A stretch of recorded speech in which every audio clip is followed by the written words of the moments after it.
This is airborne. Corona is airborne. Hoe verspreidt het virus zich? Hoe gaat het in zijn werk?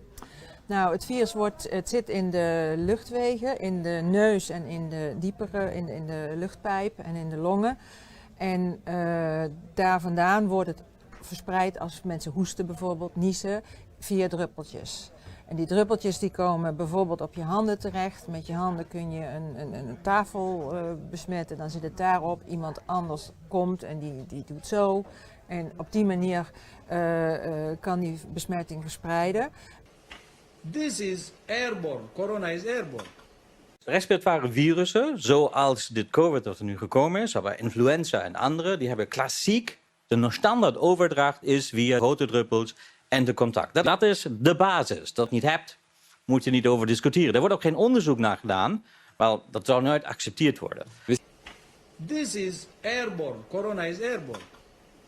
Met andere woorden, met de maatregelen die geen rekening hebben gehouden met erogene verspreiding van het virus, hebben het virus buitengewoon effectief bestreden in Nederland. Dat is gewoon een feit. Dan wil ik daar helemaal niet mee uitsluiten dat het zwart-wit is, want dat is het natuurlijk niet. Het is altijd een grijs gebied. Dus er zijn altijd situaties waarbij exceptionele dingen gebeuren waar een bepaalde verspreiding relevant kan zijn. This is airborne. Corona is airborne. Jij noemde kleine en grote druppels. Jij hebt het met name over hele kleine druppels. Dat zijn die aerosolen.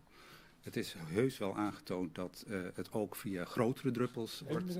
onderzoek geven. Als je dan buiten staat in het scenario van jou en je schreeuwt elkaar in het gezicht en de een is besmet, dan kun je buiten prima besmet worden. Ik wil graag het onderzoek zien waar dat uit blijkt. Nee, nou ja, goed, er is genoeg epidemiologie die laat zien dat je ook buiten besmet kunt worden. Maar ik neem aan dat je het met me eens bent dat grote druppels ook nog steeds een belangrijke overdrachtsvorm van dit virus. Kijk, ik denk dat hier gewoon een beetje te zwart-wit wordt gedacht. Je hebt aerosolen of je hebt druppels. En kleine druppels spelen best wel een rol in bepaalde situaties.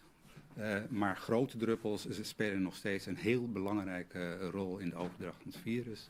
Als dat niet zo was, als het alleen maar aerosolen geweest waren, dan denk ik dat we een hele andere epidemie hadden gehad.